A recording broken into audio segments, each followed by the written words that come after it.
Então tem previsão pra lançar o trabalho final? Então, eu preciso só organizar as últimas entrevistas, terminar de escrever. Já tá na metade, digamos assim, né? Creio que uns 3 meses eu consigo mandar pra editora.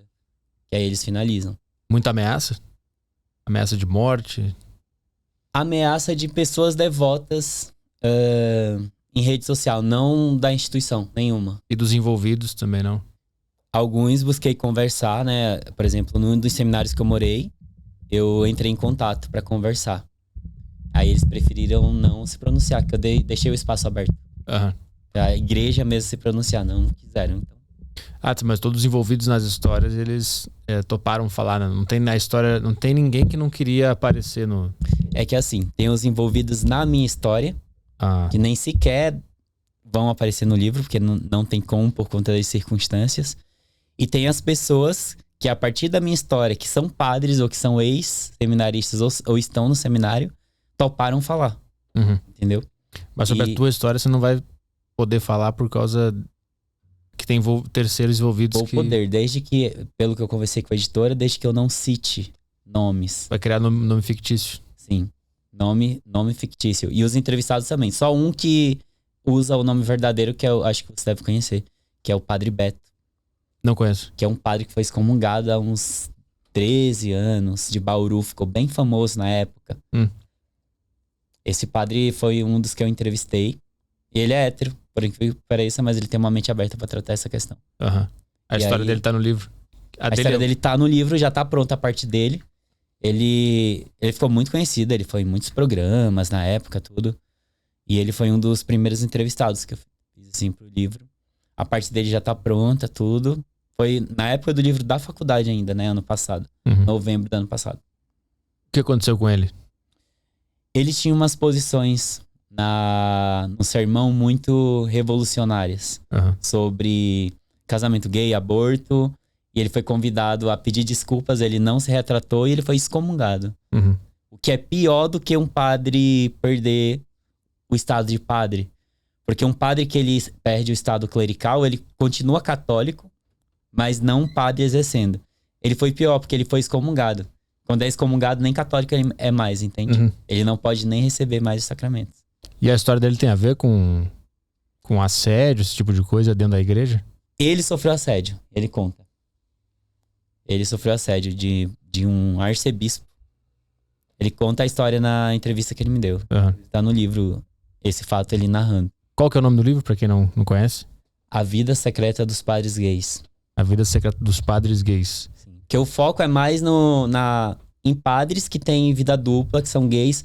Não é muito focado na questão da pedofilia e abuso sexual. Sim. Por mais que em alguns momentos esses assuntos se entrelacem. Mas o foco não é esse, entendeu? Eu não sou um psicólogo estudando esse problema, nem uma pessoa do meio jurídico. É mais um trabalho jornalístico, entrevistando os padres que têm vida dupla ou que não têm, padres e seminaristas e ex-seminaristas que são gays, que estão na igreja. Você foi da igreja de que idade até que idade? Dos 14 aos 21. E quando que você notou que tinha algo estranho acontecendo? Nas primeiras semanas. É muito rápido, é muito perceptível. Que vai entender ao longo da entrevista, mas é uma questão muito forte na igreja e é sistêmica. Lógico, para escrever esse livro e fazer esse estudo, eu fui pesquisar. Então, eu descobri outros livros. Brasileiro é muito difícil, mas, por exemplo, um livro de um jornalista francês, um livro de um padre polonês, um livro de um padre espanhol, que já trataram dessa questão na Europa. E de um padre estadunidense também, jesuíta, e que todos falam basicamente a mesma coisa. Eles estão em contextos totalmente diferentes e as situações são muito parecidas, porque é uma questão sistêmica na igreja, entende? Qual que é a teoria? Que a homossexualidade ela está na igreja por trás dos panos? Tem muitas teorias. O primeiro ponto assim, importante é saber que a maioria dos padres e seminaristas, e quem está no seminário, né? Porque na igreja tem uma distinção. Tem uns que estão em conventos, tem uns que estão em seminários, tem os padres. Isso é um pouco diferente dentro da hierarquia e da estrutura da igreja católica. Você é católico? Não. Dá pra entender. Não. Então é um pouquinho complicado de entender. Mas vamos supor assim, todo mundo é padre ou todo mundo estuda para ser padre, mas existem maneiras diferentes de ser padre. Por exemplo, tem um padre que ele pertence a uma congregação religiosa e tem um padre que ele não pertence. Ele é de uma diocese só, sabe? Isso é diferente. Só que nessas realidades todas, o que tem em comum é que a maioria dessas pessoas, elas são gays. Todos esses estudiosos, escritores ao redor do mundo, eu já li mais de 20 livros sobre a questão. Inclusive, tem uma página do livro no Instagram, onde eu coloco as referências bibliográficas. Vou jogando lá pro pessoal que está interessado nesse livro. E aí eles falam sempre a mesma coisa, que a maioria é gay, que esses gays buscam a igreja, o seminário, boa parte para se esconder, porque eles vão ter a proteção do celibato. Ser padre, ele dá pro gay duas coisas. Primeiro, a chance dele se esconder e nunca ter que se assumir. E ele tira o gay de uma posição de inferioridade e coloca numa posição de prestígio. Você vai parar de ser o cara zoado, que vai sofrer preconceito, e você vai ser o padre. O padre é uma referência, sabe, social. Numa cidadezinha do interior, nos rincões do Brasil, por exemplo, o padre é a maior referência. Até mesmo maior do que um juiz, um delegado, o padre é a maior autoridade da cidade. Então você sai dessa posição de uma pessoa que tá ferrada na vida para uma posição de destaque. É um movimento inconsciente psicológico ou é consciente? Aí eles vão discordar. Alguns acham que é consciente, sim, mas na maior parte é inconsciente, né? E tu vê que nos últimos 20 anos tem aí uma maior liberação gay, o movimento LGBT, ele ganha destaque na mídia, tudo, na cultura, na arte, e as vocações para padres estão diminuindo. Talvez isso é sintomático. Não tem como afirmar com certeza que não tem nenhuma pesquisa feita, mas é um dado interessante. Ao passo que hoje há um pouco mais de liberdade, vocações diminuem, seminários são fechados. É um dado. E por outro lado, hoje em dia muitos dos jovens que buscam a igreja, eles querem ir para um seminário mais conservador e tradicionalista. Eles não querem uma igreja muito progressista e aberta. Eles querem aquela coisa mais rigorosa do latim, do véu. Hoje em dia tem muitos lugares a volta da missa em latim. O padre reza de costa pro povo, as mulheres usam véu. E tem muito jovem buscando isso. Mas você acha que isso é o quê? É esse movimento se repetindo? A pessoa procura um lugar mais... Me parece que um lugar que a reprima mais, que seja mais conservador, tá fazendo com que essas pessoas se escondam mais, para pessoas mais reprimidas. Me parece isso, mano. Não posso afirmar com certeza de todos que estão lá. Sim. Mas boa parte, e depois tu vai entender por quê. Boa parte, quanto mais tem esse discurso católico conservador, de volta ao latim, o padre quer usar muito pano, muita renda, talvez mais ele quer esconder alguma coisa. Mas como que você... Qual foi a primeira história que aconteceu na... Já está gravando? Sim. Achei que não tinha começado, então começou. A gente já tá gravando tudo já. Aí depois é cortado, editado. Se quiser que a gente tire alguma coisa, você avisa depois.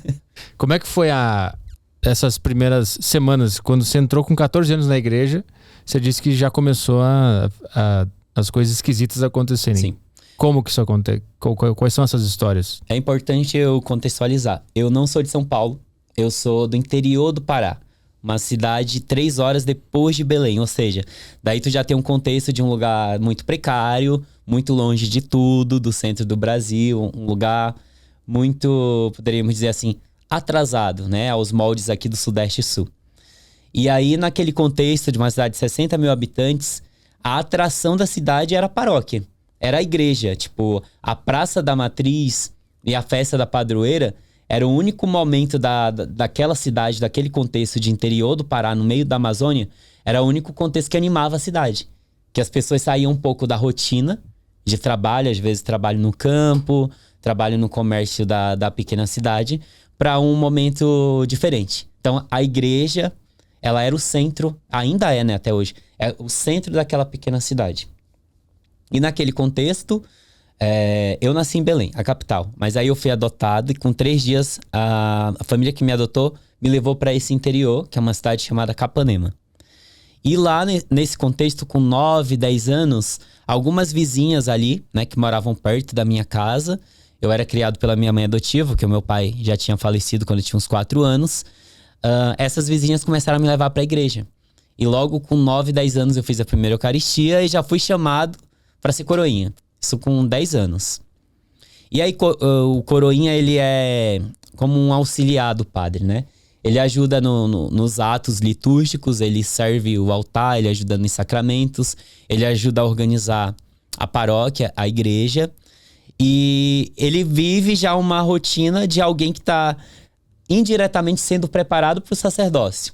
É tanto que tem uma frase que os padres gostam de dizer, que o grupo de coroinhas ele é como um celeiro de vocações, porque é dali que vão sair a maior parte dos padres, né? Boa parte dos padres hoje foram coroinhas quando eram crianças. Então, ali é um lugar que a igreja pesca suas vocações. E com 10 anos, eu no grupo de coroinhas, já com 12 anos, eu fui pro seminário fazer uma experiência. Essa experiência chama um retiro vocacional. O que acontece? Você fica 1 mês, 15 dias, dentro de um seminário, tendo uma experiência de como seria se você fosse um membro interno, né? E aí, com 12 anos, eu fui. Com 14 anos, eu tava na 8ª série, eu recebi a carta de aprovação pro seminário. Eu já me entendia como gay desde aí, não foi algo assim... Muita gente pergunta, você virou gay porque você tava num contexto de seminário onde todo mundo quase era gay, e aí você foi induzido a ser gay, ou você foi abusado, então você virou gay. Não. Antes de eu ir, eu já tinha consciência que eu não tinha atração de olhar para as meninas da escola, por exemplo. Mas você não tinha medo de entrar na igreja? Você não tinha medo do preconceito que poderia ter na igreja? Não tinha muito essa consciência do medo do preconceito da igreja, porque até então eu era criança entrando na adolescência. Eu sentia o preconceito já na escola, das outras crianças me tratando mal. Um dia eu lembro que na rua, saindo de casa, voltando da escola, 2 meninos começaram a tacar pedra em mim na rua aleatoriamente, só porque eu já tinha um jeito mais afeminado, né? Depois meu irmão mais velho, hétero, foi lá brigar com eles e nunca mais eles mexeram comigo. Mas eu já tinha essa questão do preconceito. Talvez inconscientemente, eu pensei, caramba, ao ir pro seminário, eu vou estar protegido. Vão me respeitar. Vão me respeitar, eu vou estar protegido. Isso não era consciente, né? Hoje eu olhando, 20 anos atrás, agora eu tenho 32, 20 anos atrás, eu consigo enxergar que talvez numa criança, naquele contexto social, isso foi uma situação boa, ter a religião como algo bom. Porque no grupo de coroinhas, na paróquia, eu não sofria preconceito dos padres. Eu não sofria preconceito dos seminários, eu era acolhido. Até então, acolhido num primeiro momento. E aí, com 14 anos, eu fui morar. E quando a gente é criança, adolescente, tem essa devoção católica muito forte, pelo menos eu romantizava a igreja. Como a igreja, a casa de Deus. Nossa, eu vou morar na casa de Deus. Caraca, que privilegiado. Eu não vou ser mais um visitante ou alguém que vai só prestar um serviço. Agora eu vou estar morando dentro da casa de Deus, eu vou morar na igreja. Então, é um privilégio e a gente meio que romantiza, cria aquela capa de que ali vai ser um mundo perfeito. E daí eu entro e nas primeiras semanas já vi que tava tudo fora do lugar. Não era bem daquele jeito, né? A minha turma, a gente era em 12 garotos, né? Tinha eu com 14, tinha um outro com 13 e tinha garotos com 25, 28 anos. Num grupo de 12, as idades muito diferentes. E tinha 3 padres e um clérigo. O que é um clérigo na congregação que eu morei? Um clérigo, ele é um seminarista mais velho, que ele tá numa fase mais avançada e ele cuida dos seminaristas mais novos, que entraram naquele momento, entende? E aí um dado assim muito interessante que eu percebi no começo. Caramba, dos 12, parecia que 8 eram gays. Porque ao passo que a gente entrou no seminário, e a gente tinha 5 quartos, né? Dividiu os 12 nos 5 quartos. E aí começou a criar as panelinhas por afinidade. E os gays começaram a criar panelinha entre eles. Então essa aqui, os gays mais jovens ou os gays um pouco mais velhos foram criando aquelas panelinhas. E aí começaram a ter as fofocas, as intrigas, as ficadas, né? Mas todo mundo sabia que todo mundo ali era gay, ou era uma coisa que foi sendo descoberta, assim? Porque eu não sei se na igreja você se sente confortável para falar logo de cara que você é gay. Então, aí a gente entra numa regra sobre esse sistema católico homossexual, digamos assim. Boa parte da igreja, da estrutura hierárquica da igreja, ou seja, bispos, superiores religiosos, provinciais, pessoas que têm um poder na igreja, sabem, até porque muitos deles sabem que a maioria são gays. Mas existe uma regra fundamental. Seja, e às vezes até tem um namorado ou transe com alguém aqui dentro, desde que você não dê escândalo. Essa é uma regra, às vezes até não dita, mas é uma regra que existe. Porque, por exemplo, muitos dos meus colegas eram descobertos que estavam namorando com outro colega. Eu fui um desses. Tá namorando com um coleguinha, ou tá ficando, ou tá tendo relação. O padre sabia, o superior fazia vista grossa, entendeu? Às vezes até chamava atenção. Cuidado com o que você tá fazendo. Os paroquianos estão percebendo. Paroquianos são as pessoas leigas que frequentam a igreja. Eles estão percebendo. Cuidado. Tenha cuidado com isso que você fala. Cuidado com o jeito que você se porta. A gente tinha até aula de etiqueta. E basicamente na aula de etiqueta eu lembro que o padre falava sobre ter cuidado para não ter trejeitos. Porque ele sabia que muitos ali eram gays, mas ele tinha que criar uma capa para que aqueles meninos ficassem os 13 anos que precisaria para virar padre, né, para ser ordenado padre, sem dar escândalo. Então existe essa regra oculta que a igreja utiliza, que é seja desde que ninguém saiba. Que é basicamente o que acontece no mundo externo, que muitos gays vivem até hoje dentro de armários. Eu, por exemplo, boa parte dos gays que eu conheci são casados com mulheres, né? Isso, o matrimônio, ele também às vezes não deixa de ser uma capa para algumas pessoas, que usam isso como um escape. E as pessoas se protegem de ter que se assumir, de ter que enfrentar o mundo, etc., homofobia, e usam esses mecanismos. Cada um usa um mecanismo que lhe convém. Uns vão ser padre, outros casam, outros vivem solteiros, mas nunca se assumem, né? Então, lá tinha essa regra. E a gente percebia, né, por conta dessas aulas de etiqueta, por conta das falas. Às vezes, por exemplo, aconteceu comigo de ser chamado na sala do padre pra conversar. O seu comportamento não tá legal, você tá andando muito com fulano, vocês estão dando muita risadinha, as pessoas estão percebendo, cuidado com isso. Isso pode te prejudicar, você tem que manter a postura, sabe? Mas até agora, então, na história, o que eu vejo é a igreja aceitava as pessoas serem gays, só não queria que aquilo escapasse pra não causar uma fofoca na cidade ali. Então, por enquanto, tá tudo assim, me parece ainda dentro dos conformes. Quando que começa a ficar esquisita a história? Um dos meninos do grupo, desse grupo de 12, né, que a gente entrou, começou, por exemplo, uma época a dar em cima de garotos externos, ou seja, garotos que eram da paróquia, mas não faziam parte do nosso grupo interno de seminaristas. E aí, poucos meses depois, ele foi expulso. Ele foi o padre numa missa matinal, na hora do sermão, falou: estou convidando fulano a se retirar. E depois ele informou: você não tá tendo discrição, tá dando escândalo, tá sendo motivo de chacota na paróquia. Estou convidando você a se retirar. Mas aí são os primeiros anos do seminário, é o que a gente chama de seminário menor. É quando um seminarista ele tá ainda estudando. O ensino primário, né? O fundamental e o médio. As pessoas às vezes até falam: nossa, você tá fazendo esse livro, por conta do livro que eu estou escrevendo sobre a questão gay dentro do clero, porque você tá revoltado com a igreja, mas você usufruiu de tudo. Você fez faculdade, agora é fácil pra você vir aqui fora e falar: não, eu nem cheguei a fazer faculdade, porque eu entrei com 14 anos e saí com 21. Eu fiz o seminário menor, que é fazer o ensino médio. Eu fiz o noviciado, que é um ano que você não estuda, você fica ali só recluso. E depois eu comecei a filosofia e eu já saí, eu nem fiz faculdade. As faculdades que eu fiz foi depois, de maneira independente, né? E aí o que acontece? Eu fui ficando mais velho. E a gente, cada etapa dentro do seminário, a gente mora num lugar diferente. Eu fui ficando mais velho e depois fui morar em Brasília, com 17 para 18 anos. Em Brasília, a gente se encontrou com vários garotos de vários outros estados. Misturou, aí virou um grupo enorme. As coisas que aconteciam lá no Pará eram numa proporção mais controlada, até por conta do número de membros. No que eu fui pra Brasília, que aquilo duplicou, os casos aumentaram. Porque o que acontece? Você tá num sistema que ele te tolera até certo ponto, ele tolera a tua sexualidade até certo ponto, você tem que manter essa pose social, mas esse sistema ele não é libertador, porque você tem que viver se escondendo. Isso faz o quê? Com que você entre em jogos. Então, dá um exemplo. Tem um seminarista, um padre que ele quer ficar com você. E você não quer. O que aquela pessoa vai fazer? Ela vai perturbar a sua vida. Se ela descobrir ou souber que você tem caso com uma outra pessoa ali, ela vai te chantagear e vai manipular essa informação pra tentar ficar com você, ou te atacar, ou te perseguir até que você desista. Isso é muito comum dentro da igreja. Eu tô lendo um livro de um padre gay chamado James Allison. Ele escreveu um livro chamado Fé Além do Ressentimento. E no livro ele traz esses casos de chantagem de padres com mais poder que chantageavam jovens seminaristas pra fazer favores sexuais.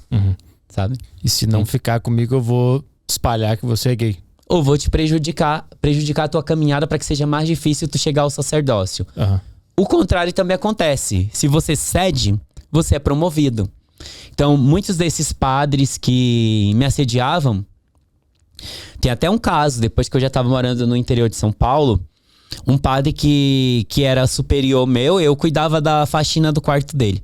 Porque a gente tem as tarefas do seminário, certo? De trabalho, que é muito importante, muito legal.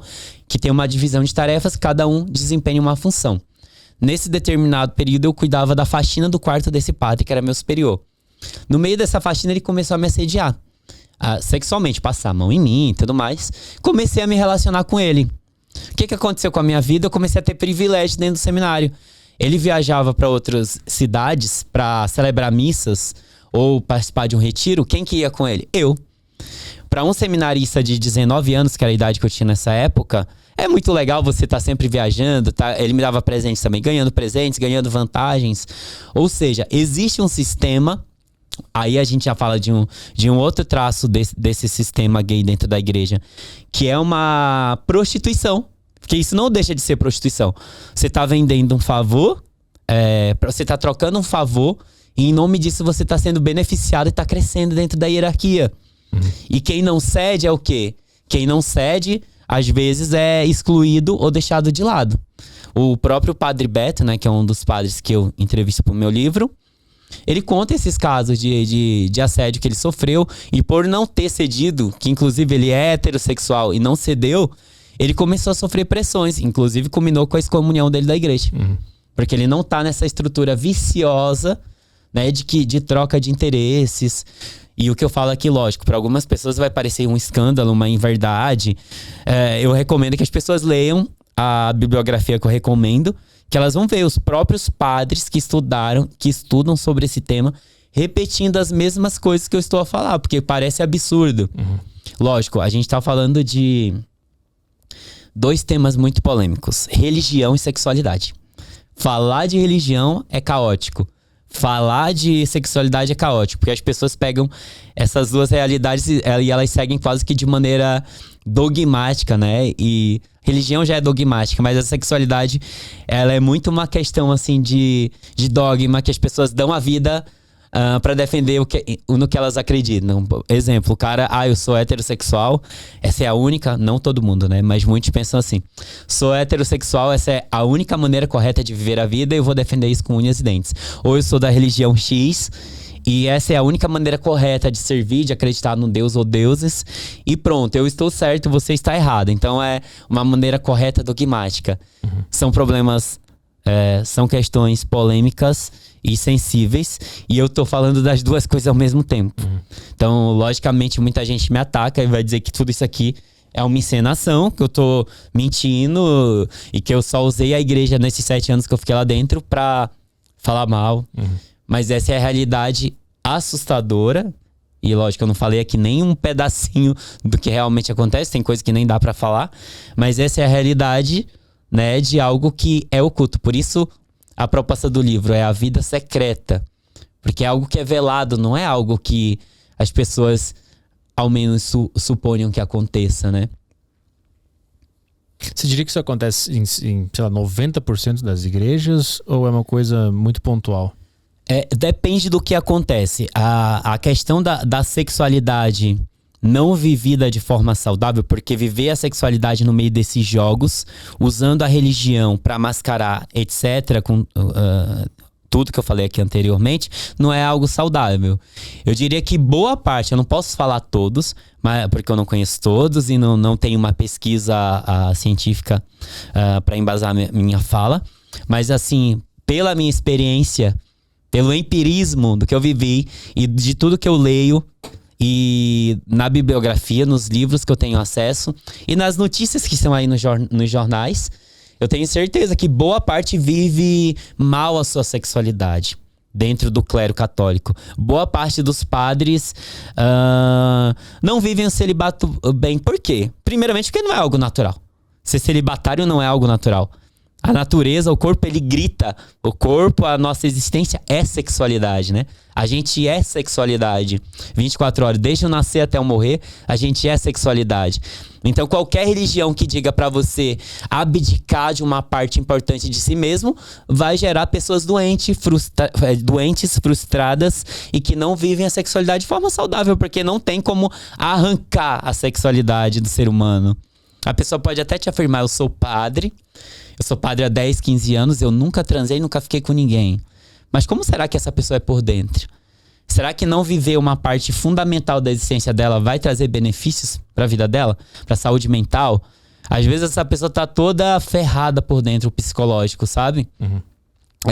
Até uma discussão que eu trago no meu livro, e já tá escrita essa parte, que é o fato de que, isso não só na igreja católica, eu escuto muito de evangélico dizendo: fulano é ex-gay, ou fulano passou pela cura gay, agora ele só tem a tendência, mas ele não é mais gay, ele é um gay não praticante, então ele não é mais gay, ele é ex-gay. Eu discordo totalmente disso, porque tanto gay quanto hétero, quanto bissexual, a orientação sexual, que eu prefiro chamar de variação sexual, porque ninguém é orientado a nada, e a única orientação que a gente é desde criança, a gente é orientado a ser heterossexual numa família tradicional. Então eu não acredito nessa tese de orientação, então eu prefiro usar o termo variação sexual. As variações hétero-bi-homo, elas não significam, por exemplo, um cara hétero. Ele não é hétero só porque ele transa com uma mulher. Ele é hétero porque ele ama uma mulher, porque ele vê uma mulher na rua, ele acha essa mulher atraente. Ou seja, ele tem atração estética e física por uma mulher. Ele tem atração emocional por uma mulher. Ele tem atração também sexual por uma mulher. Então por que quando a gente olha para um gay, a gente fala que o gay é gay só porque ele faz sexo com outro homem? E às vezes reduz um gay ao sexo passivo, que é pior ainda. Ele é gay porque ele faz sexo anal. Não, ele é gay porque ele tem atração estética, emocional, romântica e sexual por um cara do mesmo gênero, do mesmo sexo. Então, o cara não deixa, quando ele vai para uma religião qualquer, ele não deixa de ser gay porque ele parou de praticar sexo ou porque ele parou de se relacionar com alguém. Ele continua sendo gay porque o pensamento, o desejo continua o mesmo. A socialização até isso é diferente. A socialização de um gay é diferente de um hétero. A cultura gay, o jeito que o gay se relaciona socialmente é diferente. Então que às vezes a pessoa, por causa da religião, agora seja católica ou evangélica, ela deixa de praticar, ela deixa de transar ou namorar, mas ela continua sentindo, pensando, sonhando, idealizando, sabe? Ela vê um cara na rua, ela vai continuar achando bonito.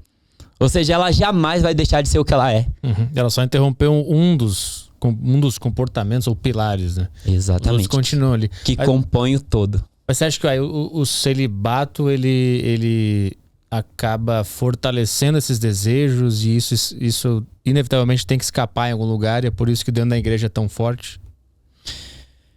O celibato, ele pode ajudar a esconder, se bem que muitos levam essa questão do celibato e fazer escondido, até como um fetiche. Eu vi muito isso no comportamento de alguns padres. E as notícias estão aí. Hoje mesmo saiu a notícia de um padre que foi preso na Espanha. Hoje, isso, notícia quentinha. O padre foi preso na Espanha com o namorado porque eles estavam vendendo Viagra e drogas ilícitas. E foram descobertos, foram presos. Um padre com o namorado. Mas enfim, o celibato ele pode contribuir. Mas se tu me fizesse essa pergunta, se acabasse o celibato, os gays deixariam de ir pro seminário para virar padre, para ser ordenado padre? Não. Continuaria tendo sim uma porcentagem de gays e uma porcentagem significativa indo pro seminário, por quê? Não só o celibato, não é só o celibato a única justificativa para um gay, ele é um dos, mas ele não é só a única justificativa para um gay procurar a igreja católica e ser padre. Mas a própria estrutura da igreja, ela cria um ambiente propício para homens gays. Por quê? O seminário só vai ter homem. Você vai ficar lá 10... Eu, no caso, ia ficar 13 anos. 13 anos. Você fica 10, 13 anos num ambiente cercado por machos 24 horas por dia. Não vai ter uma mulher ali perto. Isso já é um ponto. Outro ponto. A questão estética. Gays, eu não sei, nunca li uma pesquisa a favor, mas gays, eles têm uma propensão maior à questão da arte, à estética, eles têm uma sensibilidade a essa área. A igreja é um ambiente propício para isso. O canto, a liturgia católica, as vestes. O padre, ele veste praticamente um vestido cheio de renda. E aí tem uma piada que quanto mais renda veste um padre, mais é um gay tentando se reprimir. Quanto mais você vê um padre cheio de pano, isso é quase infalível. Os padres que eu convivi, que gostavam mais de pano, incenso, flor, eram os que tinham uma vida dupla por trás, tinha namorado, que dava escândalo. Eu morei com uns que já até largaram a batina, que ordenaram largar a batina. Hoje em dia vive com o marido, com o namorado, né? Alguns eu entrevistei pro meu livro, uns 3, que eu convivi na época, que já largaram, hoje em dia já tem seu namorado, já são casados. Mas a igreja, ela é um ambiente... talvez é pesado que eu vou falar, mas a estrutura hierárquica da igreja, ela é um ambiente homossexual. O hétero que vai pro seminário, que existe, tá? É minoria. Eu entrevistei 2 pro meu livro pra eles me darem mais ou menos como que o hétero lida com isso dentro do ambiente quase totalmente gay. O hétero que vai pra um seminário, ele se vê encurralado. Ele vê, caramba, que quase só tem 2, 3 héteros e uns 20 gays. Tem a questão que eu falei da estética aí, do pano, tem tudo isso, sabe? E deve virar um desafio pegar o hétero também, eu imagino, lá dentro da igreja. Os 2 héteros que eu entrevistei pro meu livro, um é padre, né, que foi excomungado, mas ele é padre, que é o Padre Beto, e o outro que eu não posso revelar o nome, que ele usa pseudônimo, que é seminarista. Os 2 sofreram ou sofrem algum tipo de assédio e violência e por não cederem, sabe? Então pra eles é difícil. Que tipo de violência? Ao mesmo tempo. Essas violências simbólicas, de assédio mesmo. Assédio é uma violência em si, mas, por exemplo, se você não cede ao assédio, você passa a não ser incluído em algumas coisas, começam a te olhar torto, te dá trabalhos mais pesados, porque, como eu falei, tem divisão de tarefas. Então você é cerceado de toda maneira para que tu desista. Entendeu? Esse colega que eu entrevistei pro livro, ele falou, não, ele desistiu, né? Ele teve que sair por causa disso. Ele tava sofrendo todo tipo de pressão, todo tipo de violência, simbólica ou não, pra sair. Porque parecia que não era o lugar pra ele. Esse lugar não é pra você, sabe? Tá tudo dominado. Como é que era pra ti nessa época conviver com os fiéis no dia da missa? E você sabendo que tava acontecendo tudo aquilo por trás, como é que era mentir, assim? Não sei se era... hipocrisia, né, o jogo. É. Primeiro, é bom salientar que as pessoas são... As pessoas leigas que não fazem parte do clero, em sua boa parte, são pessoas muito boas, muito legais. Que é uma parte positiva que eu trago da minha experiência de 7 anos no seminário. São pessoas que, às vezes, têm uma fé humilde, ingênua, que doam, às vezes, pra igreja, em prol das vocações, doam dinheiro, doam bens. São pessoas que acreditam muito naquilo, né? Que tem uma fé... como que eu posso falar? Uma fé pura. Uma fé genuína. Uma fé genuína. Ou seja, eles estão ali, às vezes, aquelas senhoras, aqueles senhores, aqueles idosos, e estão ali na igreja porque acreditam piamente que aquela é a verdade revelada, de que aquela é a igreja de Jesus e tal. Então, me incomodava eu ter aquela vida dupla, que eu também tinha, dentro do seminário, muitas das vezes, e saber que aquelas pessoas tinham uma ideia diferente da gente, né? Tinha uma ideia de que a gente vivia numa santidade, o dia todo rezando. Poucos imaginariam o que acontece entre 4 paredes. Como eu falo, por trás dos muros das catedrais, por trás de todos aqueles paramentos, incensos e batinas. O que realmente acontece na vida de muitos. Poucos imaginariam. E eu falando aqui, os que forem me ouvir posteriormente vão até questionar e invalidar a minha fala, porque eu sei que é difícil você sair das suas seguranças e acreditar no mundo real como ele é. Não esse mundo de aparência. Mas me incomodava. É tanto que me incomodou a ponto de que eu pedi pra sair. Eu não fui expulso da igreja, né? Se eu tivesse continuado, eu já era um padre há quase 10 anos. Eu pedi. Chegou um momento que eu não aguentei mais performar. Porque ela é uma vida de performance. E se você não entra no jogo quase a todo momento, você, como eu já falei aqui várias vezes, você é posto de lado. Então, chegou um momento que eu não aguentei mais performar e pedi pra sair, né? Eu guardo comigo as cartas dos padres de recomendação, que eu cheguei a morar no outro seminário. Eu saí daquele primeiro seminário que eu te contei, eu fui morar em um outro, morei até um tempo na Europa. E quando a gente muda de seminário, o padre antigo ele tem que fazer uma carta, como um documento, uma carta de recomendação para o outro seminário. E todas as minhas cartas são muito positivas, muito boas. Eles gostavam muito, tipo, do meu trabalho lá dentro, meus estudos e tal. E pra calar a boca de muita gente que fala, esse daí deve ter sido excomungado, expulso, então hoje ele tá fazendo... Não, a minha relação sempre foi muito boa. E quando eu saí de cabeça erguida, porque eu pedi pra sair. Tipo, nenhum momento fui me convidado. E aí muita gente vai perguntar, mas caramba, todo mundo que tá lá dentro, tá vivendo uma vida dupla agora? Tá vivendo uma mentira? Não todo mundo. E como eu até dei o exemplo anteriormente, tem muito gay lá dentro que vive o voto assim, à risca, mas isso não faz com que ele não seja gay. Ele continua sendo gay. Tá bom? Que isso fique claro para as pessoas. Ele continua sendo gay. Um gay que não vive sua sexualidade em todas as suas nuances, em todos os seus aspectos, mas ele não deixa de ser gay. E aí a gente tem que se questionar. Por que que a igreja é um local atrativo para esses gays se esconderem? Eu acho que só a pessoa não ter relação, não ter sexo, não é a solução. A gente tem que pensar na saúde mental dessas pessoas e como elas estão se sentindo. O número de suicídios, por exemplo, entre o clero está aumentando. Vez ou outra tem um padre aí que se suicida. Um dos livros que eu estou lendo chama Operários da Fé, de um padre, inclusive, ele levanta os números de suicídio no clero. É uma coisa assim de mais de 20 suicídios nos últimos anos. O que é alto, né? Para o clero brasileiro, são 29 mil padres mais ou menos no Brasil. E você acha que tem a ver com a sua vida secreta? Você acha que está diretamente ligado? Com certeza tem muito a ver com problemas psicológicos que decorrem dessa vida dupla. Quando a pessoa ela não tem uma vida integrada, ela, de alguma forma, isso vai trazer consequências para ela. E às vezes até com a morte, infelizmente. É verdade que a primeira vez que você foi numa balada gay foi um padre que te levou? Sim. Como é que foi essa história? Vou contar a história. Eu estava em um retiro vocacional em Bragança Paulista. É uma cidade aqui do interior de São Paulo. Numa ordem chamada Agostinianos. É uma ordem religiosa muito antiga, que tem colégios.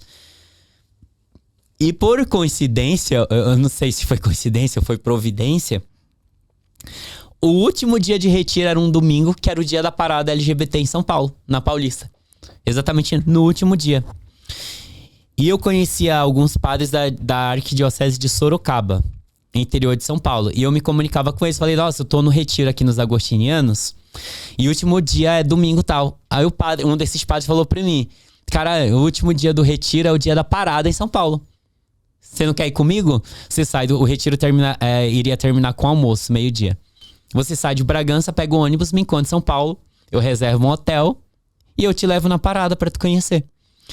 E aconteceu exatamente isso. Eu vim de Bragança Paulista pra São Paulo na tarde do domingo. Eu lembro que eu cheguei isso foi 2012 ou 2013, um desses anos aí. Eu cheguei na região da República, o povo já tava se dispersando, era final da tarde. E ele falou, a parada terminou. Vamos pro hotel tomar um banho. Lógico, eu fui pro hotel, tive relação com esse padre. E ele falou, vamos numa boate gay. E eu nunca tinha ido na boate gay. A boate gay que a gente foi ali na República mesmo. Não existe mais, chama Planet. Como na época eu só tinha... Isso é muito engraçado. Na época eu só tinha roupa social. Eu fui de camisa social, calça social, sapato social, todo social pra uma boate gay. E o padre já tava... Provavelmente ele fazia aquilo há muito tempo. Ele foi já mais descolado e eu todo social. Eu lembro da cena na boate. Chegamos na boate, aquele som eletrônico. Primeiro, eu amei o som. Eu tive o primeiro contato com música eletrônica na minha vida nessa oportunidade. Então eu tinha, na época, 19 ou 20 anos, por aí. Eu amei o som, me identifiquei muito com o som da boate, mas fiquei muito assustado. Eu nunca tinha ido num ambiente onde tinha vários caras sem camisa, tudo musculoso, se beijando, se pegando. Eu nunca tinha vivido minha sexualidade de uma forma realmente livre. Foi a primeira vez que eu estava num lugar que eu me senti assustado e protegido. Porque ali eu poderia ser eu de verdade. Eu não precisava usar nenhuma máscara social, mas era algo muito novo para um moleque do interior do Pará, que estava tendo aquele primeiro contato. E o padre simplesmente fez isso. Eu vou ali, fica aí. Ele me deixou só no salão. E ele foi pro dark room da boate. Ficou lá mó tempo. E eu fiquei encostado assim na parede da balada. Com medo, retraído. trêmulo, não sabia dançar, não sabia me comunicar com as pessoas que estavam ali. Aí chegou um rapaz em mim. Ele falou, você é de onde? Você tá meio acanhado aí e tal. Aí a gente contou um pouco da história. Ele era de Minas Gerais, tinha vindo pra Parada, em São Paulo. Esse rapaz colou em mim, depois o padre voltou. Ele fez amizade com o padre. E ele convidou a gente pra ir conhecer a casa dele em Minas Gerais. Olha que loucura. E a gente foi, dias depois pra Minas, ficou na casa desse rapaz. Aí lá em Minas já fui em outras boates conhecer. E foi assim. Tudo isso com o padre junto. Com esse padre junto. Depois a gente foi pro Espírito Santo. Esse padre é desse estado. E lá eu fui conhecer outras boates, já com outros padres.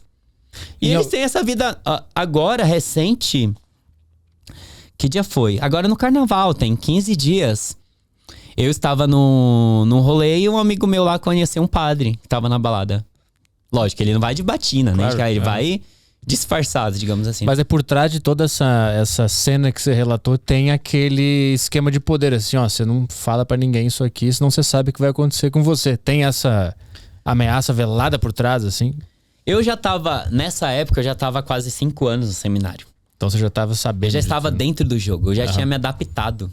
Eu já tinha essa maldade, que eu vejo como uma maldade. Eu já tinha essa malícia de performar, de enganar as pessoas, sabe?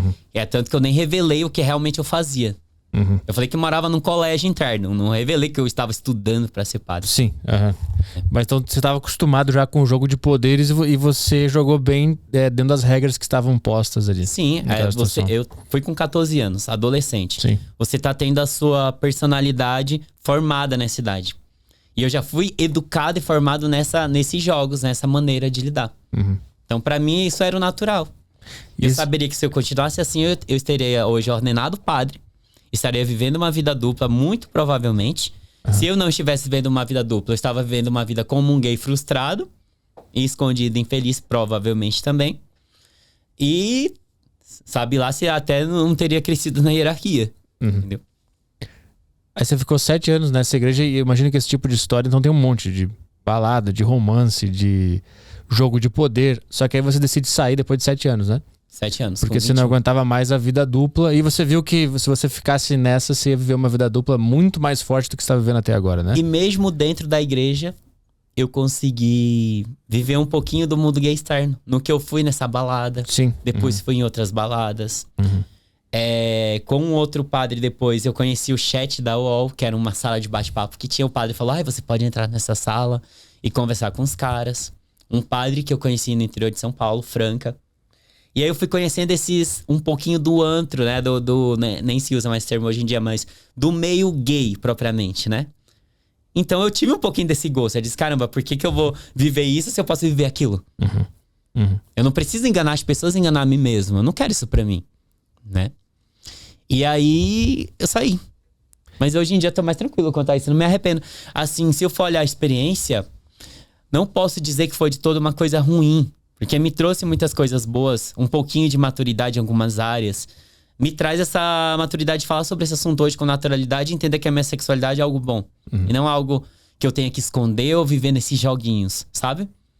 E lógico, na igreja eu aprendi a ter o gosto pela leitura, que é algo bom. Isso me trouxe muitos benefícios depois ao longo da vida, entende? Não foi uma experiência totalmente negativa, como as pessoas às vezes acham. Mas eu acho que isso foi algo que chamou muita atenção, porque é algo muito forte dentro do seminário. E é algo, como eu tô te falando, é um sistema. Não é algo pontual que acontece com o outro. É algo muito forte. Você usou o termo sociedade secreta gay, né? Existe uma sociedade... Por que eu usei esse termo até numa outra entrevista que eu dei e acabou que nem deu tempo de explorar esse termo? É uma situação... Eu falei que muitas coisas aconteceram que são assustadoras, que as pessoas provavelmente ficariam escandalizadas ou nem acreditariam. Dentro da igreja, existe, pelo menos uma, eu sei que existe, que eu fiz parte. Um grupo, uma sociedade secreta de seminaristas e padres gays que se reúnem. E que tem, inclusive, um grupo secreto no Facebook, que eu tenho... Se alguém me processar, porventura, por conta do que eu estou falando aqui, algo do tipo, eu printei o grupo todo como segurança, eu gravei o grupo todo como segurança, antes de eu colocar isso no meu livro e falar agora publicamente. Existe uma sociedade, como se fosse uma seita, formada por gays, onde tem um estatuto, um documento, um estatuto, tem um organizador, tem uma cúpula de seminaristas do Brasil todo e padres do Brasil todo, inclusive uns até que já tiveram destaque na mídia, que fazem parte de uma sociedade secreta. O que acontece nessa sociedade secreta e como que funciona? Eles têm essa organização virtual, primeiramente, eles têm esse documento, mas eles também têm encontros presenciais, e eu fui no encontro desses. No encontro tinha cerca de 25 pessoas, eu tenho foto desse encontro, documentada, ainda bem guardada. E nesse encontro essas pessoas se reuniam e faziam o quê? Era um momento de convivência entre gays, padres gays e seminaristas gays, um momento de convivência fraterna, um momento de fortalecer a amizade, um momento de festejar. Então tinha dança, tinha até funk, o pessoal dançava, bebia. Droga eu não cheguei a ver, sendo bem honesto, não vi nenhuma droga, mas rolava bebida, rolava música, sexo e amizade, brincadeiras. Inclusive, nesse encontro que eu fui dessa sociedade secreta gay, eu conheci um rapaz que hoje é padre, aqui em São Paulo, e a gente começou a ter um caso, nos apaixonamos, começamos a namorar. Eu morava num seminário e ele em outro. Mas por conta dessa fraternidade que a gente tinha, dessa sociedade secreta, que ainda existe, eu não sou mais membro, lógico, porque eu não sou mais seminarista e não sou mais católico. Mas eles ainda têm. Eu tenho contato com alguns, amizade com alguns. Por conta disso, a gente se conheceu desse encontro presencial. Então, quando eu uso o termo sociedade secreta gay, até usei na outra entrevista e não deu tempo de explicar, reforço aqui para quem for ver essa nova entrevista, é porque existe, de fato, um grupo organizado, com hierarquia, com encontros presenciais e virtuais de padres e seminaristas gays que comungam de um ideal comum, né? Que... Primeiro ideal comum, eles são gays. Segundo ideal comum, eles são padres e seminaristas. Então eles têm muitas coisas pra falar, pra tratar, pra fazer amizade, pra firmar parcerias. Isso eu acho legal até certo ponto, porque são gays que estão vivendo em uma situação de vida escondida. Às vezes o cara tá há 10, 20 anos como padre. Ele fez isso a vida toda. Imagina um cara que tá com 45, 50 anos largar agora a batina pra ter que começar do zero. É complicado para essas pessoas. Principalmente para os que viveram em outras gerações onde o preconceito era maior. Então acaba que é bom que eles tenham esses encontros com outros gays. Por outro lado, eu como uma pessoa hoje liberta de dogmas, liberta do catolicismo e que vive a sexualidade de uma forma um pouco mais saudável, digamos assim, eu vejo que isso não deixa de ser ruim, não deixa de ser ruim pelo fato deles estarem ali, mais uma vez, performando, vivendo vida dupla, e mostrando uma coisa para as pessoas externamente que eles não são de verdade. E por que você decidiu expor essa história toda? Vamos lá. É um raciocínio um pouco longo e complexo. Eu acho que na estrutura social, quem mais formata e quem mais põe no íntimo das pessoas o que é certo ou errado, quem mais tem poder de induzir pessoas a pensamentos e ações é a religião. A religião, eu acho que ela é o maior formatador de cultura. E cultura, quando eu falo cultura, é cultura das mentalidades. O que a pessoa pensa, depois isso se reflete em como a pessoa age. Por exemplo, o pai evangélico, que quando o filho senta na mesa e é gay, eles falam que está sentando do lado de um demônio. Eu já ouvi esse tipo de discurso. Ou o pai e a mãe que expulsa o filho ou a filha de casa porque é trans. Ou seja, a religião, a ideia de Deus, de um Deus homofóbico, que essa é a ideia que grande parte da sociedade tem, de que Deus não gosta de gay. De que ser gay ou ser lésbica ou ser trans ou bissexual é um desvio de conduta. Tá contra o que Deus sonhou, tá contra a natureza. Então, se tá contra a natureza, e a natureza provém de Deus, logo isso não é de Deus. E tá na Bíblia lá. Em vários trechos tá na Bíblia.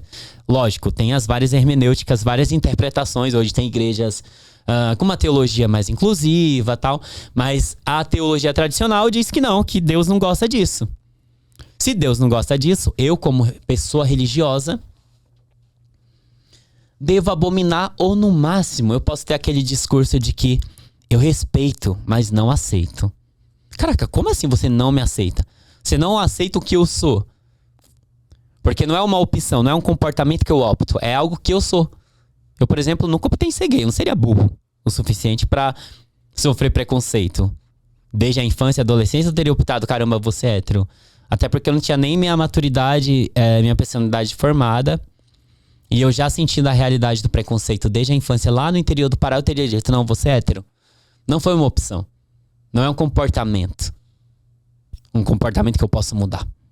É algo que faz parte de mim. Entendeu? Então, a religião diz que tá errado.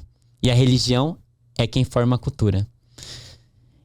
Se não fosse a religião, colocando isso na cabeça de grande parte da sociedade, e a nossa sociedade brasileira é majoritariamente cristã e católica ainda, daqui a pouco será majoritariamente evangélica, daqui a talvez algumas décadas, mas ainda é católica.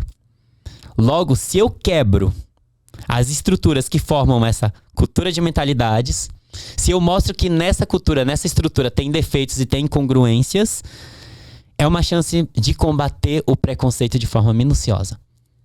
O meu livro, ele é apenas uma pedrinha na construção de uma sociedade que ela vem sendo, nos últimos 20 anos principalmente, ela vem sendo formatada de uma maneira de pensar a realidade e a diversidade de uma forma mais aberta. Então, se eu começo a quebrar o preconceito religioso, eu melhoro a estrutura da mentalidade das pessoas, eu melhoro a cultura. Eu ir na Paulista pegar um cartaz e gritar contra o preconceito, isso é importante, é a lutar, isso muda, também ajuda a mudar, mas eu ajudar a transformar a mentalidade através da cultura, e aqui falando de um livro, através de escrever e registrar isso na história, talvez daqui a 100 anos, talvez meu livro não tenha nenhuma importância esse ano quando eu lançar. Poucas pessoas comprem, mas talvez daqui a muito tempo alguém pegue e leia, caramba, olha, isso aqui tá documentado, alguém documentou isso vai ser importante pra história, sabe? Da comunidade LGBT e da própria religião, para que a religião é importante socialmente, a gente sabe, por muitos aspectos ela acaba importante. Por outro lado, também ela é ruim, né? Na história a gente já viu que ela pode ser usada e manipulada de uma forma bem negativa. Mas se eu começo a mudar as ideologias, as estruturas que formam o pensamento religioso, talvez o mundo daqui a 50, 70, 100 anos ele seja um pouco menos preconceituoso e um lar melhor para os gays que ainda nem nasceram. Você acha que expondo essa contradição, isso pode acontecer? Esse preconceito da sociedade pode diminuir? Se ela souber o que acontece por trás dos panos? Se ela souber que a realidade não é o que é pregado, isso contribui sim. Porque se eu prego uma coisa e isso não se estrutura em fatos, o meu discurso ele fica vazio. E discursos vazios não motivam pessoas. Se eu tenho um discurso que não tem nada a ver com a minha prática, eu desmobilizo pessoas a acreditarem em mim no meu discurso. O meu discurso se enfraquece. Então, se a instituição diz que ser gay é errado, caramba, mas como assim gay é errado? Boa parte do clero tem vida dupla e vida sexual ativa. Então, não faz sentido o discurso da Igreja Católica no século XXI, por exemplo, proibir camisinha. O meu livro ele vai focar na questão gay, mas ele pode ser estendido a toda a questão da sexualidade, que a Igreja tem um discurso barroco, tipo assim, de dizer que transar com preservativo é pecado. Ou que até para um casal hétero. O cara só pode transar com a mulher dele, que ele é casado na Igreja Católica, mas ele só pode ter relação no dia que eles planejarem para terem um filho. Se ele transar fora disso, ele tá pecando contra a castidade. Ninguém toca nesse assunto, eu acho engraçado, né? Nem os casais héteros católicos tocam nesse assunto, mas isso também é pecar contra a castidade. Isso também é antibíblico, segundo a Igreja Católica. Um casal heterossexual casado na igreja transar sem o fim de procriar. Ou seja, se o casal quer ter um filho, só pode transar uma vez. Ou até tentar, até conseguir pra que a mulher engravide. Senão é pecado. Você vê que isso é tão bizarro, isso é ridículo. Isso chega a ser ridículo falar uma coisa dessa. E alguém supor acreditar que um cara vai ficar casado 20, 30 anos e vai ter relação 2, 3, 5 vezes com a esposa. Por favor, né? Por favor, héteros também que estão escutando isso aqui. Por que a lei só vale para os gays? Então, para quebrar toda essa hipocrisia que circunda não só a questão gay, mas toda a questão da sexualidade e catolicismo romano, é importante várias pessoas, eu tô fazendo esse pequeno movimento, vem outro ali e faz, e a gente constrói um grande movimento daqui a décadas, que talvez vai ser significativo para outras gerações. Mas alguém tem que, como dizem, dar a cara a tapa. No Brasil não tem nenhum livro que fale disso ainda. Vai ser, se alguém não fazer antes, não sei, mas vai ser o pioneiro, é o primeiro que toca nessa ferida, que precisa ser falado, tratado. Com naturalidade. Eu não pretendo que todos os gays larguem a batina, que comece uma caça às bruxas. O que eu pretendo, no fundo, é que a igreja trate a humanidade com sensibilidade. Os seres humanos como seres humanos. E não de uma forma robótica e irreal, porque, logicamente, não está funcionando. Então, aí depois que você decidiu expor essa história, você organizou a sua própria vivência e foi atrás de outras histórias, de outras pessoas. Sim. Tem água? Aqui do lado tem essa. Obrigado. Como é que foi pra convencer essas pessoas a falar? Há quanto tempo você tá trabalhando nesse projeto? Olha, que eu comecei a, de fato, pôr a mão na massa foi em setembro, pelo menos do ano passado. Tá. E aí Eu já pensava, mas nunca tinha essa ousadia. E daí eu sou acadêmico de jornalismo, tô na conclusão do curso agora. Eu precisava fazer um TCC. E um dos TCCs sugeridos era um livro-reportagem.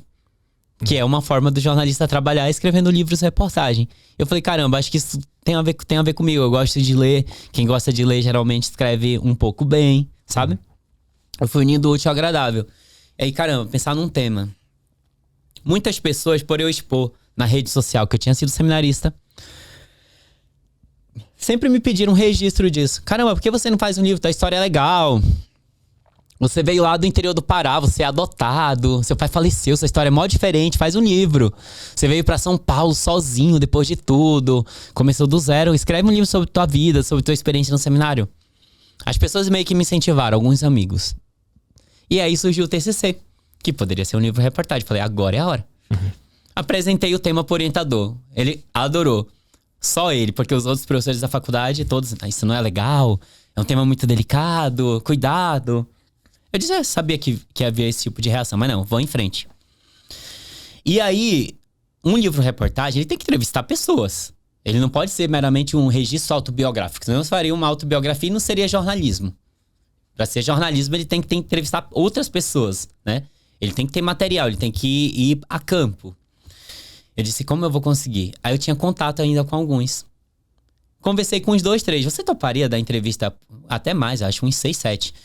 7 falaram que sim. Na hora do vamos ver, acho que 2 só toparam de fato. Os outros me enrolam até hoje. Nunca deram entrevista. Só que um desses, que é padre, inclusive, ele deu uma entrevista. Aí eu falei, você tem mais amigos pra me indicar? O outro, que era seminarista, saiu, né? Não é mais. Mas eu falei, você tem algum amigo? Aí um foi indicando o outro. Nessa corrente, eu sei que eu já cheguei em... Acho que eu tô em 20 ou 21 entrevistados pro livro, no total. Até agora. E agora eu acho que já deu, já parou. Já tenho material suficiente para um livro longo. O que não é bom também ser muito longo, mas já tenho material suficiente. No passo que eu tô, já tô em umas 200 páginas, né? Com os 6 entrevistados que foi pro TCC. Mas aí te respondendo, foi assim, como um desejo, um incentivo das pessoas, mais uma forma de registrar a minha própria história. E de fazer uma reparação à minha própria história. Porque hoje não foi o foco dessa entrevista, mas nesses 7 anos eu sofri também muitas violências, muitas situações desagradáveis. E no livro eu trago isso. E lógico que eu não vou contar aqui, né? Que tá lá no livro, já no primeiro capítulo. O primeiro capítulo do livro, ele é mais autobiográfico. É eu falando da minha experiência. E aí depois, nos outros capítulos, eu vou relacionando minhas experiências com os novos entrevistados. E aí vão aparecendo as novas pessoas que participaram do livro. Desses 21 novos entrevistados, qual história você mais te abalou, mais te chama a atenção? A história que me abalou foi de um que ficou, acho que 9 anos. Não chegou a ordenar padre, mas ficou bastante, quase virou padre. E ele sofreu abuso de um superior. Justamente por não querer entrar nesse jogo. Ele era gay, certo? Ele não virou gay, porque existe esse fantasma. Virou gay porque... Não, ele era gay. E ele não quis ficar com o superior direto dele, certo? É um spoilerzinho do livro. A história vai estar bem detalhada no livro. Já está, essa parte já escrevi. E por não ceder, ele foi forçado a manter relações com essa pessoa. Pra poder permanecer ali até o momento que ele estourou. Mas o triste de ver tudo isso é que é uma pessoa que você vê que tinha vocação. Ele levava a sério o voto, não se relacionava com ninguém. Por mais que fosse gay e consciente disso, mas ele levava a sério o voto, os votos. E ele teve que ceder por conta dessa pressão. E ele amava o trabalho que ele fazia, de ajuda às pessoas. Ele cantava, ele escrevia, ele pregava, ele fazia de tudo. Ele era um seminarista, assim, faz tudo, sabe? Um severino, assim, dentro do convento que ele fazia parte. E esse padre mais velho destruiu o sonho dele.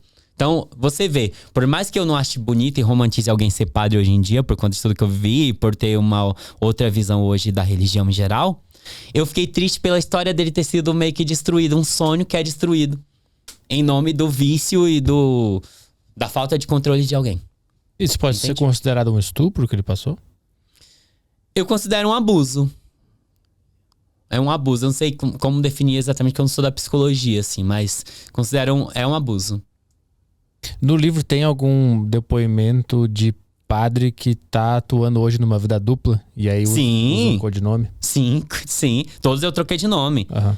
De padre atuante, deixa eu tentar contar quantos tem. Atuante, que eu entrevistei, acho que uns 4. Atuante. Uns 2 são afastados.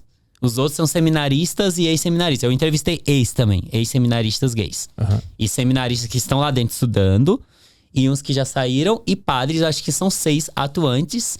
E desses, pelo que eu entendi na entrevista, é meio delicado, né? Eles se abrirem demais.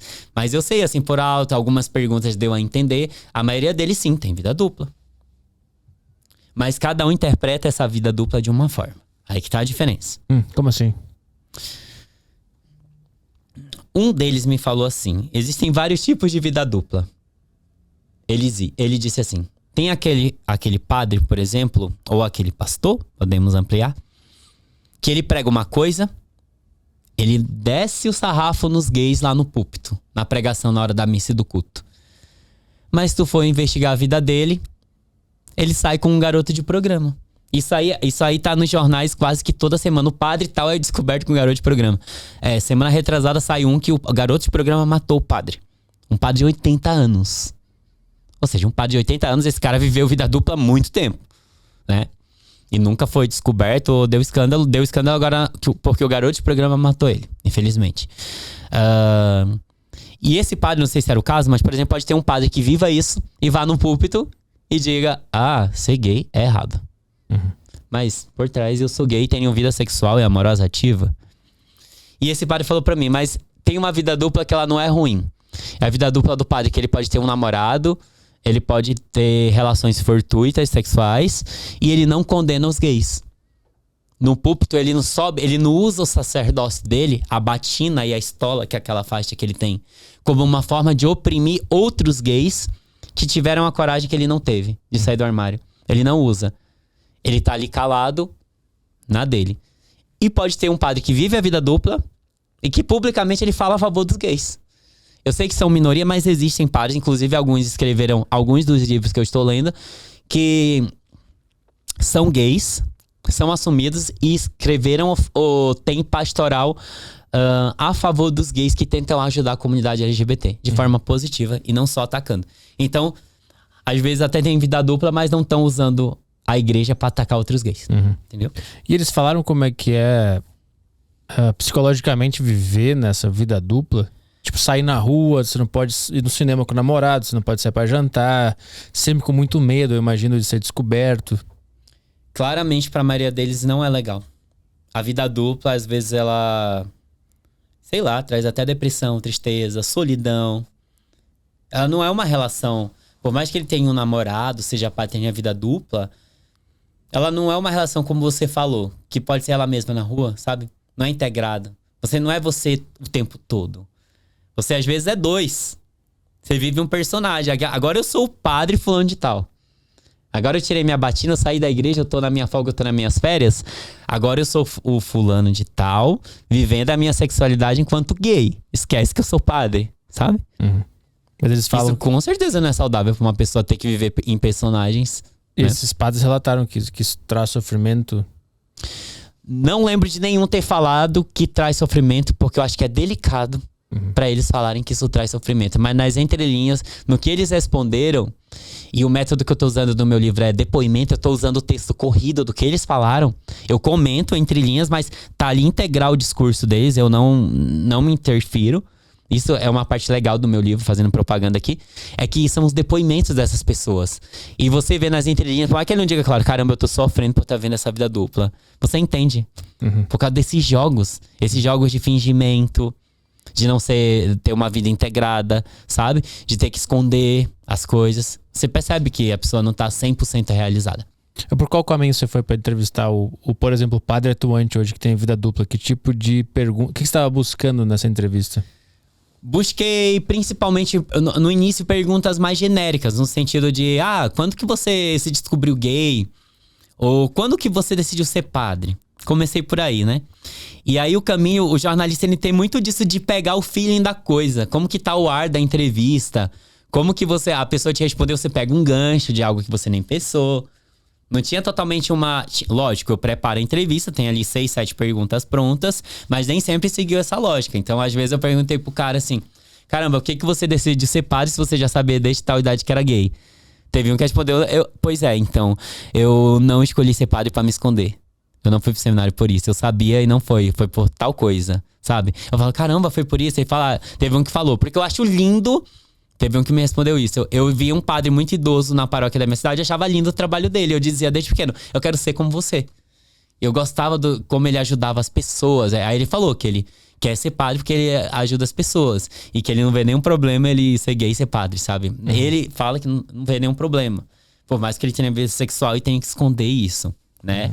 E a psicologia fala que não é saudável você viver uma vida não integrada. Então... Mas é esconder do público ou tem que esconder de alguém de dentro da igreja de outro setor mais casos alto? E casos.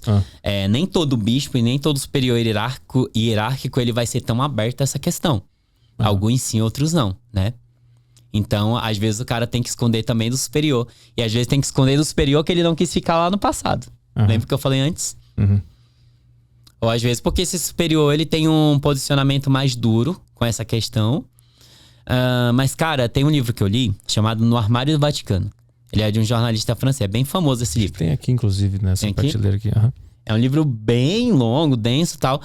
E ele traz vários relatos. Lógico, eu tô como um pesquisador. Eu tô primeiro como jornalista, mas eu também me interesso pelo assunto. É até um posterior tema para um mestrado, talvez, em sexualidade e religião. Muitos dos casos que ele traz no livro eram de padres e bispos e cardeais de linha conservadora. Quando eu falo aqui conservador, é nos costumes mesmo, assim. Que tinha discurso anti-casamento gay e tudo mais.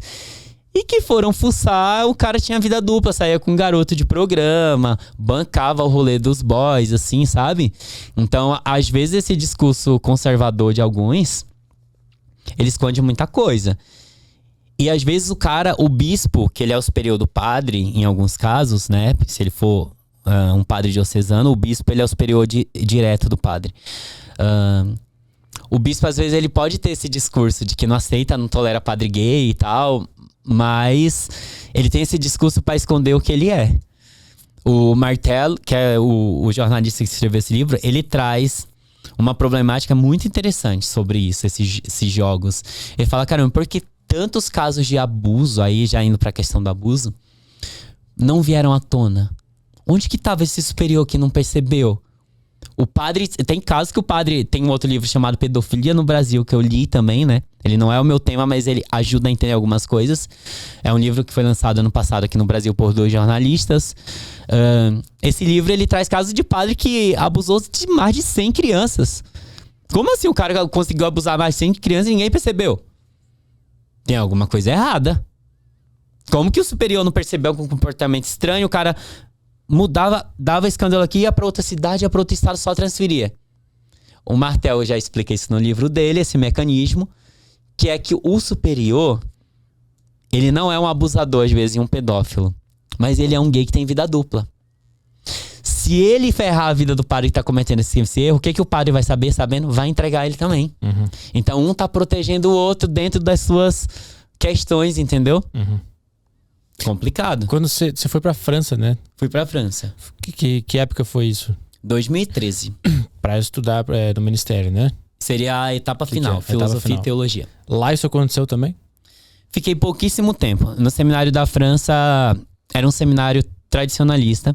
A missa era em latim, de costa, tudo bem antigo, assim, né? Que chama o modelo tradicionalista, que é um movimento dentro do catolicismo pequeno, que agora está crescendo um pouco mais nos últimos anos, talvez em relação a Francisco, que é um movimento tradicionalista que busca uma igreja mais, para tu entender, padrão Idade Média, que é uma igreja pré-conciliar, pré-concílio Vaticano II, que foi um concílio que teve em 1962, eu acho que até 68 na igreja, que reformou a igreja e trouxe um pouco de ar de modernidade, protestantizou um pouco a liturgia católica. Então, hoje a liturgia nova católica ela é um pouco mais parecida com o rito da igreja luterana, só para entender. E lá nesse seminário na França, era assim, mais modelo Idade Média. Eu via que tinham muitos gays, mas eu não cheguei a me relacionar com ninguém, não vi nenhum escândalo, até porque eu fiquei só um mês. Fiquei pouco tempo e já voltei pro Brasil e desisti de tudo e nunca mais voltei até hoje. Entendeu? Esse foi quando você voltou pro Brasil depois da França que... Não quis mais saber, não fui mais. Não continuei o caminho. Então lá não teve nenhuma desconfiança de que lá também isso acontece? Sendo honesto, não fiquei com ninguém, não vi nada, mas foi rápida a minha experiência. Sim. Então, ela não é uma experiência que te traz muitos dados precisos. Claro. Eu não posso te afirmar com precisão, nossa, lá nenhum gay transa com o outro. Mas eu fiquei só um mês. Claro.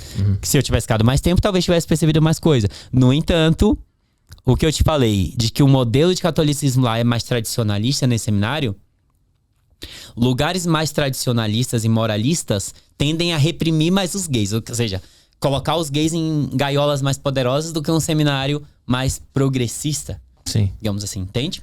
E aí tem que escapar em um lugar essa energia, né? Em algum lugar... Em geral, é o que a gente chama de sublimação na psicologia. Como que eles escapam essa energia? Nos panos e rendas, em incensos, em missas solenes. Aquilo tudo é uma forma de sublimar, sabe? É uma forma de... Eu até no livro eu faço essa analogia. O padre, lógico, eu não vou detalhar aqui. Tá muito legal essa parte do texto também, que eu já escrevi. Mas o padre, o que a igreja fala? O sacerdote, ele vai se casar não com uma mulher, porque ele é celibatário. O sacerdote vai se casar com o maior dos esposos, que é Jesus Cristo. Jesus é o esposo do padre. Olha que coisa interessante. O padre, ao ser ordenado, e quando ele é ordenado, o bispo unge a cabeça do padre com óleo, ele amarra as mãos do padre e unge a cabeça, é a mão, desculpa. Ele unge as mãos do padre com óleo, a cabeça é o bispo. Ele unge as mãos do padre com óleo numa cerimônia bonita, demorada e tal. Por que essa cerimônia tem tudo isso, todo esse ritual? Porque o padre está se casando. Quem diz que o padre não é casado? O padre é casado. Só que ele é casado com Cristo. Só que Cristo é quem? Quem foi Cristo? Quem foi Jesus? Jesus foi um Deus, é Deus, né, para eles, que se fez carne, et verbum carum factum est em latim, e o verbo se fez carne e habitou entre nós. Esse Deus fez o quê? Ele se fez homem. Jesus, ele é homem, ele é Deus, ele tem duas naturezas. É a dupla natureza de Jesus. Ele é verdadeiramente homem e ele é verdadeiramente Deus. Logo, o padre, ao ser ordenado, ele é casado com um homem. A igreja não fala que isso é uma relação homossexual. Como que a igreja diz que não apoia o casamento gay se ela casa todos os padres com outro homem que é Jesus? É a simbologia do sacramento da ordem, que está na entrelinhas. O cara que está lá sublimando a sexualidade dele, se escondendo no seminário, por conta de todo aquele contexto que a gente já debateu aqui, ele tem tudo isso coroado. No dia da ordenação, tudo isso é coroado com o casamento homossexual com o próprio Deus, que é um Deus homem, que veio na terra e se fez homem, habitou entre nós. Jesus é um macho, é um homem, e o padre vai lá e se casa com esse homem. Talvez não... ele não pense nisso, mas inconscientemente, olha que coisa louca, que analogia que a gente pode fazer. Tá previsto para quando o livro? Possivelmente daqui uns 3 meses ou 2 eu termino de escrever. Não tenho muita certeza, que às vezes surge coisa nova, eu corrijo, volto atrás. Eu tô fazendo ele lentamente, bem feito. E aí vai pra editora, demora mais 1 ou 2 meses até trabalhar o texto, corrigir, passar pela mão dos corretores ortográficos e de conteúdo. Aí provavelmente no máximo no segundo semestre. Mas não tem um deadline, né? Você tá fazendo? Não, tô fazendo. O livro é A Vida Secreta dos Padres Gays. Exatamente. Quando tiver no ar aí, é só o cara procurar na internet que vai Sim, vai na encontrar. página, tem a página do livro A Vida Secreta dos Padres Gays. É uma página no Instagram que eu estou compartilhando trechos dos livros que eu estou lendo pra escrever o meu livro. Notícias, igual essa notícia do padre hoje que saiu, que foi preso com o namorado. Coloquei lá na página, comentei. Eu trago muitas informações sobre padres gays nessa página. Tá lá um completão. Obrigado pela presença aqui, Breno, e boa sorte com o livro e com a repercussão que eu imagino que vai dar, né? Muito obrigado pelo convite, pela oportunidade. Valeu.